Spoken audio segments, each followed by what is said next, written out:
ვარკეთილში მდებარე წმინდა გიორგის სახელობის ტაძრის მღვდელმსახური დეკანოზი დავით წულესკირი შემოგვიერთდა. ქრისტე აღსდგა. ჭეშმარიტად აღსდგა. მრავალჯამით.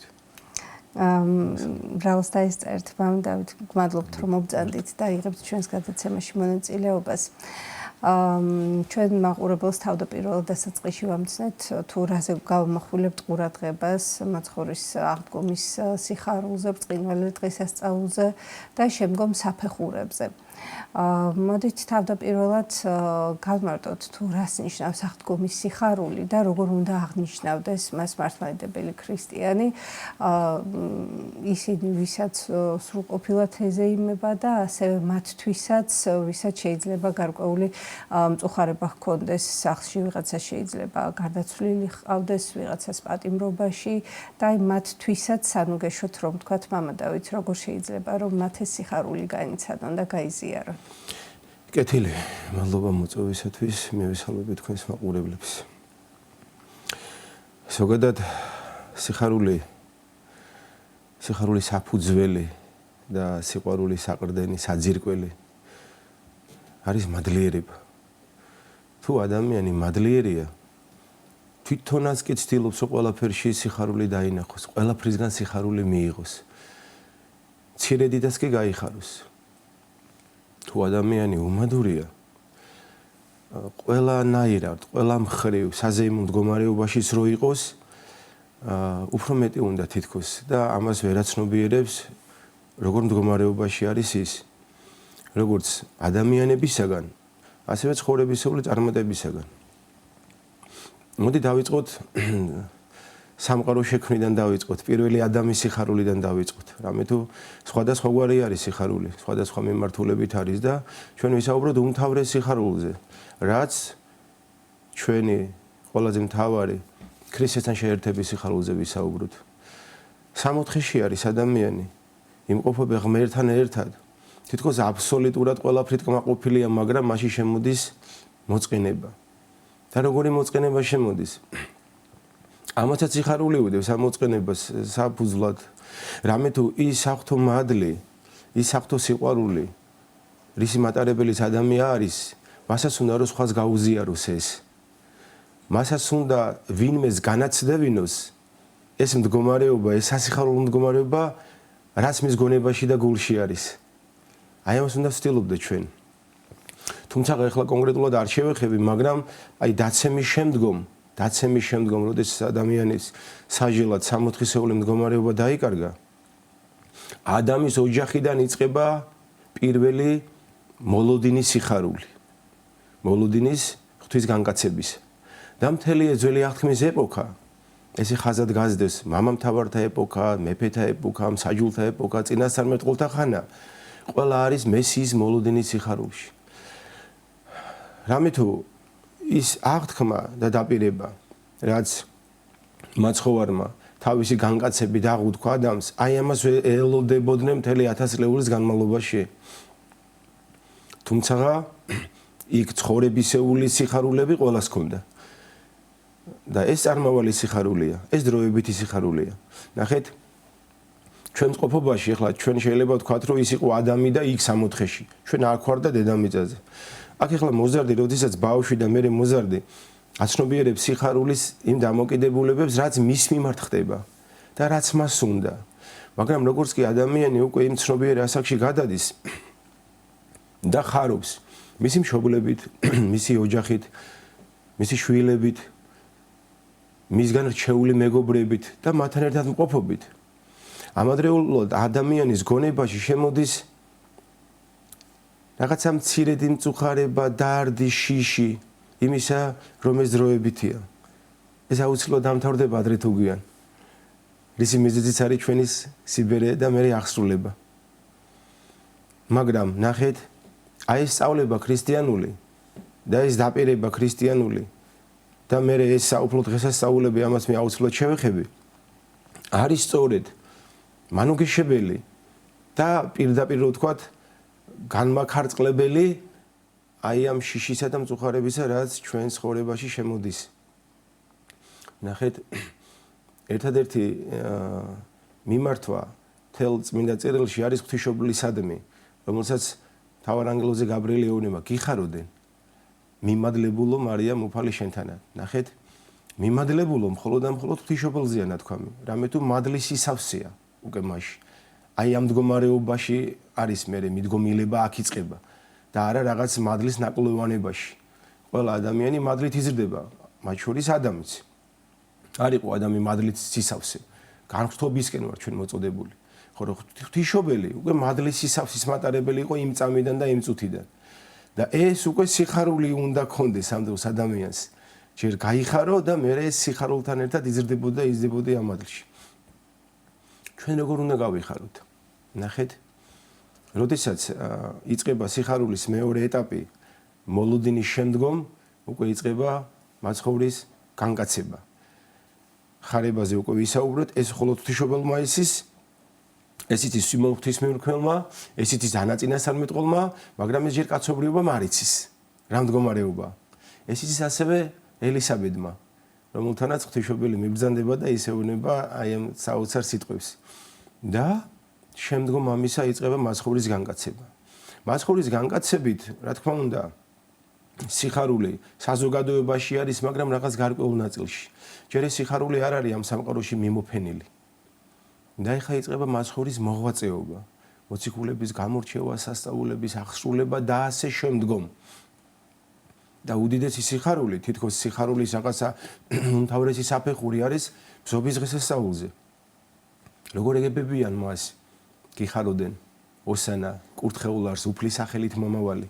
მაცხოვრის დიდებით შესვლა იერუსალიმში. დიახ. და ნახეთ, საოცარი გამოხატვა, საოცარი ეს თავისი სიმწვანე, მარადიულობის, სიცოცხლის სიმბოლო იმისა, რომ ადამიანებმა ეს შესამოსელი ძველი, ცოდვისმიერი ადამიანის ესე რომ თქვა შემოიხსნეს და დაუფინეს და ახალ ქრისტეს, აი სიხარულთან შეერთებას იმოსავენ ადამიანები. რამე თუ უკვე იხილეს მას ის ვისაც ელოდნენ. თუმცა ჩვენ გვახსოვს რა არის მის შემდგომ რამოდენიმე დღეში დიდი პარასკევი. დიდი პარასკევი არის ერთადერთი დღე, დიდი როდესაც რომელიც ყოველთვის უნდა ახსოვდეს ადამიანს და ეს არის ამ კალენდარულ ციკლში ერთადერთი მწუხარების დღე. ერთადერთი დღე, როდესაც დედა ეკლესია ვერ ზეიმობს და ამას ჟამისწირით ლიტურგიით ვერ გამოხატავს, მაგრამ ნახეთ, ამავდროულად კაცობრიობა მიცის, რომ წინ რა ელოდება. და მთელი ჩვენი ცხოვრების ყოველი სიტყვა და ყოველი ნაბიჯი უნდა იყოს შედეგზე ფიქრი. ამიტომ გვასწავლიან როგორც წმინდა მამები, ასევე ბრძენი, გამოსტილი ადამიანები, რომ საუბრის შედეგზე, როდესაც იფიქრებ, მერე შეიძლება რაღაცა ისაუბრო. და ასევე ის მოქმედება, რომელიც გინდა აღასრულო ადამიანის მიმართ. საზოგადოებაში თუ ოჯახში, ჯერ ის შედეგები უნდა კონდეს გათვლილი. რა სარგებელს მოუტანს ეს ადამიანის სულს და მე რა თქმა უნდა ადამიანის სხეულს. და მოლოდინი გვაქვს აღდგომის დღესასწაულისა. და რა ხდება? აღდგომის დღესასწაული დგება. სადა არ სიკვდილო საწირტელი შენი, სადა არ ჯოჯოხეთო ძლევაი შენი. ნახეთ, მაცხოვრის სიკვდილმა სიკვდილი განაქარვა. მაგრამ შეკითხვა ისმის, მის მერე ისევ ხო გარდაიცვლებიან ადამიანები. აბა რომელი სიკვდილი მოკლა? ეს ერთი შეკითხვა. შეკითხვა ისმის მეორე. ეს ქრისტე აღსდგა. და ჩვენ შეიძლება ვიღაცამ თქვას, კი მიხარია რომ ვიღაცა გარდაცვლილი ადგა ურწმუნო ადამიანმა ან სარწმუნოებაში გათვითცნობიერებული რომ არ არის, მაგრამ მე რომ მოვკვდები ის ჩემები რომ დაიღუპნენ ამ შემთხვევაში მე რა მეშველება. ნახეთ, სამყაროში რასაც დასაწყისია, ყველაფერს აქვს დასასრული. გარდა სულისა. რამე თუ ყოველივე ღმერთმა შექმნა, ღვთის მიერ შეიქმნა. ხოლო სული თვითონ უფალმან, სიცოცხლის სუნთქვა თვითონ შთაბერა მას. ამიტომ არის რომ ანგელოზებს გარდაცვალება არ შეუძლიათ, ანუ დასასრული არ აქვთ და ადამიანის სულს არ აქვს დასასრული. ის ახლა მისი სული გარდაცვალების შემდგომ რა მდგომარეობაში იქნება, ეს ცალკე სწავლება. ან სატანჯველი ან მარადიული სიხარული. ეს დამოკიდებულია იმაზე, თუ როგორ ცხოვრება განვლო მან აქ ამ ყოფნის. დიახ. ამიტომაც უფალმა ადამიანს ყველაზე მთავარი რაც მიცა, ეს არის თავისუფალი ნება და სწავლება. რომ ჩვენ თვითონ ავირჩიოთ ეს. და რომ აირჩიო, უნდა შეიმოცნო. ორივე სწავლება უნდა იცოდე, რომელი უნდა აირჩიო. თუ ადამიანი ერთს აირჩიოს, მეორეც უნდა იცოდეს, იქნები ამაზე უკეთესია. ამიტომ ორივეს უნდა აცნობიერებდე, რომ არჩევანი გააკეთო. და ნახეთ, როდესაც აღდგომის სიხარული გინდა შენ სულ შეეხოს, მაშინ თვითონ უნდა იცოდე რა არის აღდგომა და რა მოყვება ადამიანის გარდაცვალების შემდგომ. აი ამ აღდგომის სიხარული, აი დაახლოებით მესამე სიხარულია ადამიანის სიხარული, მთელი მოლოდინის სიხარული, მაცხოვართან შეხვედრის, ანუ მისი განკაცების შემდგომი სიხარული და უკვე იწყება ახალი აღთქმის სიხარული, აღდგომის შემდგომი სიხარული. თითქოს აღდგომა კვარცხლბეკია, მაგრამ არა, მაგაზე მაღლაც დგას სიხარულები და რომელია ეს ორი საფეხური. პირველი, როდესაც ადამიანი ხედავს, რომ მაცხოვარი ამაღლდა. და აქვე ისმის შეკითხვა. ეს ადამიანი, რომელიც ჩვენთვის განკაცდა, რომელიც აღდგა, რომელიც მიყვარს, აი როგორც თომამ თქვა, ხო, თომას უდიდესი სიყვარული არ ვირწმუნებს, ანამ არ ვნახავ, იმიტომ რომ მე მენატრება, მე მიყვარს, გონებაში კი მჯერა, მაგრამ თვალმაც მინდა დაინახოს კვეთით ამდგარი ქრისტე. და ეს ადამიანი, რომელიც ჩვენთან ერთად იმყოფება, ჩვენი გონება, ჩვენი გული, მისდამი სიყვარულით გამშველულია, თითქოს გვტოვებს, ხომ? აი, ამაღლდა, მიდის. და როგორი მდგომარეობა ეხლა დედამიწაზე დარჩენისა. თითქოს შემოდის რა, მოწყინება, მარტოობის განცდა, მის გარეშე ყოფნის განცდა, მაგრამ ნახეთ, მეორე კითხვა ჩნდება ამ დროს. უამრავი. რამოდენიმე დავსვი. ნახეთ, ისევ დაპირება ქრისტესი. აჰა ესე რა მე თქვენთანა ვარ, ვიდრე აღსასრულამდე სოფლისა. ვიდრე ნიშნავს ძველქართულად მარადიულს. სანამ სამყარო იარსებებს, ქრისტე პირდება ადამიანებს, რომ მე თქვენთან ერთად ვიქნები. კი, მაგრამ ჩემთან ერთად თუ იქნები, აქ მინდა იყო. იქ რატომ მიდიხარ? ნახეთ, რას ამბობს მაცხოვარი. სასიხარულო რა არის ამაში? რომ მაცხოვარი რო განკაცდა და ეს ადამიანური ბუნება, ეს ჩვენნაირი სხეული მიიღო და როდესაც ის ამაღლდა, აღდგა და ამაღლდა, ეს სხეული დედამიწაზე არ დატოვა, როგორც მომაკვდავი ადამიანების ტოვებენ და მათი სული წარდგებიან ღვთის წინაშე. არამედ ეს სხეული აღამაღლა. ამით გვაჩვენა, რომ ის, ვინც მასთან ერთად, მასში, მისით იცხოვრებს, იფიქრებს, იმოქმედებს, იაზროვნებს, მის სხეულსაც ესეთი ხვედრი ერგება. მისი სხეულიც ესე მდგომარეობაში იქნება. როგორც ის ამაღლა დაждდა მარჯვენით მამისა, ნახეთ, სხვა გზის მაცხოვარი მამას მიმართავს და იყვნენ ისინი ერთ, ვითარცაც ჩვენ ვართ, რომელიც მომეცმე უწინარეს ყოველ საუკუნეს. ნახეთ, როგორ ევედრება მაცხოვარი, მე მათთვის კითხავ. ნახეთ, ადამიანი თავისუფალი ნებით, რომელიც ირჩევს უფალს. რა თქმა უნდა, არამნებას წარწმუნდა ცოდვილისა, არამედ მოქცევայի და ცხონება იმისი. მაგრამ თუ ადამიანს თავისი ნებით არ უნდა არც მოქცევა და არც ცხონება, ეს მისი პირადი ხვედრია. მრავალმოწყალე არს უფალი, სულზე და დიდად მოწყალე. გამომდინარე აქედან, ეს არის სასიხარულო ამაღლების მდგომარეობა, როდესაც შენს ცხოვრებას, რომელსაც ძელის აუცილებლად გარდაცვალება, ამით არაფერი არ მთავრდება. რამე თუ სულთან მყოფობის რწმენა გააქვს სწავლებით და ისინი იქ გელოდებიან და შენ ცდილობ იმ გზაზე იარო, სადაც ისინი გელოდებიან. და ნახეთ, სწორედ ეს ბოლო საფეხური უკვე სიხარულის არის, ისევ ქრისტესთან შეხვედრა. ქრისტე ხო აქ მოვიდა და ჩვენ მას შევხვდით. ჩვენ შევხვდით ახლა მას სარწმუნოები და ყველაფერში ქრისტეს ხედავთ. მაგრამ უშუალოდ ქრისტეს წინაშე წარდგომა არის, როცა ადამიანი გარდაიცვლება და მისი სული წარდგება ღვთის წინაშე. ეს არის მეორედ მოსვლა ადამიანის სულისთვის. გარკვეული კატეგორია დროსივცეში შეხვდება ამას, ცოცხლივ და გარკვეული კატეგორია აღსრულებით იქნება მის სულზე მეორედ მოსვლის, ესე რომ ვთქვათ, განკითხვის დღე. ეს არის სასიხარულო რამე თუ უფალი ამბობს, მე ვარ გზა, ჭეშმარიტება და სიცოცხლე. სიცოცხლე და არა არსებობა. ჩვენ უნდა ავირჩიოთ ეს გზა, ქრისტესთან მიმავალი გზა და იქ სადაც ჩვენგან აღსრულებულები გველოდებიან, ჩვენ ამ გზაზე უნდა ვიაროთ ჭეშმარიტებით, ანუ სიმართლის, სიწმინდით და ქრისტიანული ცხოვრებით და ეს გზა არის სიცოცხლე. და რა არის სიცოცხლე? რითი განსხვავდება არსებობისგან? რა თქმა უნდა, დავით მეფსალმონი რაც ამბობს, კაცი პატივსაშინა იყო და არა გულისხმაყო.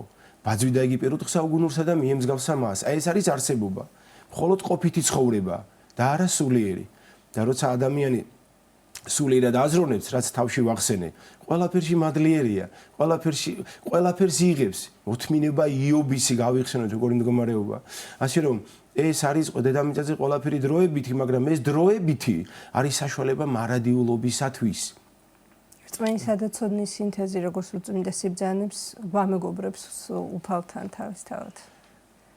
და აქვე დავზენ მადლობა კეთილო რომ ახსენეთ უწმინდესი და აი სიყვარული რაც ჩვენ ერმა გამოხატა უწმინდესის მიმართ, რასაც ჩვენ ვცდილობთ ღვთის წინაშე გამოვხატოთ, ჩვენც ესე უნდა ვიცხოვროთ რომ მივიდეთ იქ სადაც ისინი გველოდებიან და იქ მისასვლელი მხოლოდ ერთადერთი გზა არის.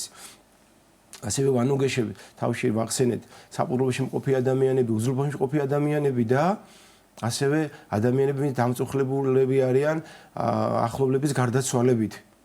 ნუ იქნები ზედმე და მწუხარე, ვითარცა წარმართნი, რომელთა არ აქვს სასოება. ჩვენ გვაქვს სასოება, რომ უფალი ყოველივე კეთილ შეიწირავს იმ გარდაცვლილი ადამიანის ქმედებებისა და ამავდროულად არა მარტო მას, ჩვენ მისი სულისათვის ასე რომ ვთქვათ, უნდა ვიმუშაკოთ. ნახეთ, როცა უზრუნველობაში მყოფი ადამიანი მოხდება საავადმყოფოში, მის როგორც უფრთხილდებოდა საკუთარ სხეულს, ეს არის მინიმუმი საფუძვლები იმისა, რომ ექიმმა მასზე რაღაც შედეგები დადოს. მაგრამ თუ ეს არ ყოფნის მას, ჩვენ ვეხმარებით გარეთ მყოფი ოჯახის წევრები, ნათესავები, მედიკამენტებით, საკვებით და ასე შემდეგ, რაც მას სჭირდება. ასევეა გარდაცვალებულთან მიმართებაში, ჩვენ ვეხმარებით მის სულს მისატევებოლა ცოდვათა იმ მოუნანიებელი შეცოდებებისა, რომლებიც მათ ამ ქვეყნიდან რაღაც მიზეზების გამო გაყვა, ან არ მოინანიეს, ან ვერ მოინანიეს. როდესაც ადამიანი საპყრობილეშია, იქ მოხვედრას არავის არ უსურებ და თუ იქ ვინმე არის, ეს არის უდიდესი საშუალება იმისა, რომ ადამიანმა გააცნობიეროს რა არის სიცოცხლე. ის არის ის მდგომარეობა, როცა ადამიანს ეძლევა შანსი, რომ გამოხატო ღვთის სიყვარული, მადლობა ღმერთო აქ რომ მომიყვანე და მომეცი ამის საშუალება და მინდა უკვე მოლოდინის სიხარული მეწყება. როდის შევხვდები იმ ადამიანებს, ვინ ჩემი დაუფიქრებლობით დავკარგე რაღაც დროსიბცეში, რაღაც პერიოდი და მინდა უკვე აქიდან გასვლა და იმათთან გამოხატო ის აღთო სიყვარული, რაშიც მე აქ დავრჩი, რომელ ფიქრებთან მე აქ დავრჩი. ვიცხოვრო ქრისტიანულად, მოვეფერო ჩემი ოჯახის წევრებს და ასე შემდგომ. და როდესაც ადამიანი არის უძლურებაში, იობი როგორ ითმენდა, საოცარია. ჩვენ იობი არა ვართ, მაგრამ ეს სწავლება, იმიტომ გვაქვს რომ ჩვენ იობივით გავხდეთ. იყავით სრულიო, ვითარცა მამა თქვენი სრულყოფილ არს. ანუ ადამიანი განხრობისკენ არის მოწოდებული და ჩვენ ამის მაგალითები გვაქვს ცოცხალი ადამიანები. ცოცხალი წმინდანები, ვინც ჩვენს ეპოქაშიც კი ცხოვრობდა და ის წმინდანები, ვინც დღემდე აღსრულებულები არიან. და მე უმთავრესი წმინდა წერილი, მოციქულთა ცხოვრება და მათი წესი. აი ეს არის საფუძვლები იმისა, რომ ჩვენ ცხოვრებაში როგორ შემოუშვათ კმაყოფილება. და ისევ თავში ვიტყვი, მადლობა ღმერთს ყველაფრისათვის და ყოველთვის. ჩვენზე მდიდარი, ჩვენზე ლამაზი, ჩვენზე წოდებით, თანამდებობით და პატივით ყოველთვის ვიღაცა იქნება. მაგრამ ჩვენს მდგომარეობას ჩვენს უკან მილიონობით ადამიანები ნატრულობენ. აი ამ წუთას ვიღაცა ევედრება ღმერთს, რომ თქვენ რა მდგომარეობაში ხართ, თუნდაც ოჯახით, თუნდაც საკვებით, თუნდაც ჯანმრთელობით, თუნდაც თანამდებობით, პატივით, ხელფასით, ნებისმიერი რამით, ეს მდგომარეობა ვიღაცის ართვის ანატრელი. სულიერი ცხოვრება არის ესე. ადამიანმა სულიერად, ხასიათით, ცხოვრების წესით უნდა იყუროს ყოველთვის წინ, ვის უნდა მიბაძოს, რომ მას დაეწიოს, მერე ისევ წინ, მას დაეწიოს და მუდმივად კმაყოფილებაში იქნება და მატერიალურად უნდა იყუროს მის უკან. ვინ და რამდენი ადამიანი მისნაირ მდგომარეობას ნატრულობს. და თუ ეს პირიქით იქნება, სულ კმაყოფილება გექნება, აი იმაზე კარგი ვარ, იმაზე კეთილი ვარ, იმაზე ესე რომ ვთქვათ, ბევრ სათნოებას ვაკეთებ. და წინ თუ იყურები, სულ უმადური ხარ, რომ აი ჩემზე ლამაზია, ჩემზე მდიდარია, წოდება და პატივი ჩემზე მეტი აქვს და ასე შემდგომ. შენ გულში რომ სითბოს ატარებ, შენ ცხოვრებაში რომ ერთი რამე გიხარია, შეიძლება ბევრს ვერ ესათნოო, მაგრამ პირველი ადამიანის დანაშაულებაა, რომ სანდო ადამიანი იყო, უღალატო ადამიანი იყო. მადლობელი ვიყოთ იმით, რაც გვაქვს და არა იმით, რომ ვიღაცაზე უკეთესნი ვართ. მადლობელი უნდა ვიყოთ, რა თქმა უნდა. და ჩვენ ეს მადლობა სხვასაც უნდა ვაჩვენოთ. ესრეთ ბრწყინავდე ნათელი შენი. ჩვენ შეიძლება გამოსაბწყენი მდგომარეობა არაფერი არ აქვს, ძალიან გვიჭირს, გვტკივა, ქშია, წყურია, შეჭირებული ვარ, ოჯახური მდგომარეობა, პრობლემები გვაქვს, მაგრამ მადლიერი ვარ, რომ მე ამ სამყაროს ხედავ. მადლიერება რომ მშობელს ხედავ, ოჯახს, მეუღლეს, შვილებს და ასე შემდგომ მეგობრებს ხედავ. ნუ თუ ადამიანის ცხოვრებაში ერთი წუთი არ იყო, თუნდაც რაღაცით დამტკბარიყო, აი პირობითად ემოგზაურა საქართველოს კუთხეში, მოელოცა დიდებული ტაძრები, ან რაღაც პეიზაჟის ხილვისას. რაღაცა ნუ თუ 10 წამით არ ყოფილას გახარებული ადამიანი, ამისთვის მადლიერი უნდა იყოს. და სასუფეველი რაც მახსენე ქრისტესთან შეხვედრა არის დედამიწაზე თუ როდესმე ისეთი სიხარული განგვიცდია 5 წამი 10 წამი საკმარისია როდესაც არანაირი პრობლემა არ გვახსოვს ესეთი მდგომარეობა არის სასუფეველში მარადიული სიხარულია და მარადიული კმაყოფილება არ არის წუხილი დარდი ნატრები და ოცნებები და როდესაც ვამბობთ და მიმართავთ თვალს რომ მოვილით აღდგომა სამკვდრეთით აი ეს რამდენად გააზრებული გვაქვს როდესაც ამას ვამბობთ მომენტად ნახეთ უნდა კონდეს გააზრებული და ცხოვრებასა მერმისამის საუკუნეს ანუ მარადიულს. აი ეს არის შემეცნება, აი როდესაც ქრისტეს გაიცნობ, всё დამთავრდა სიხარულის უკვე ზენიტში ხარ, რომ უკვე იწყება წუხილი და დარდის განქარვება.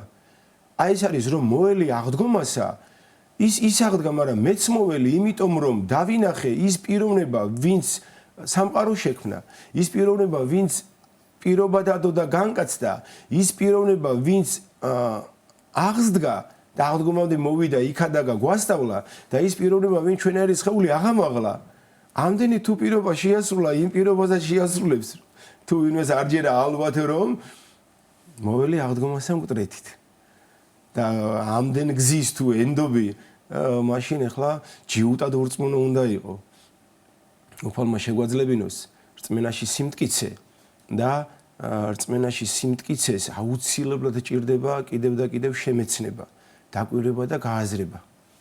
ძალიან დიდი მადლობა. სულებ ამას ჩემ თავს პირველ რიგში რა თქმა უნდა, რომ ერთმანეთისთვის ყოფილიყოთ მაგალითიც და იმედიც. გმადლობ მამიდავით მობრძანებისთვის და როგორც ყოველთვის საინტერესო საუბრისთვის და განხილვისთვის. თქვენ შეგახსენებთ რომ სტუდიის სტუმარი გახდათ ვარკეთილში მდებარე წმინდა გიორგის სახელობის ტაძრის მღვდელმსახური დეკანოზი დავით წულეისკირი.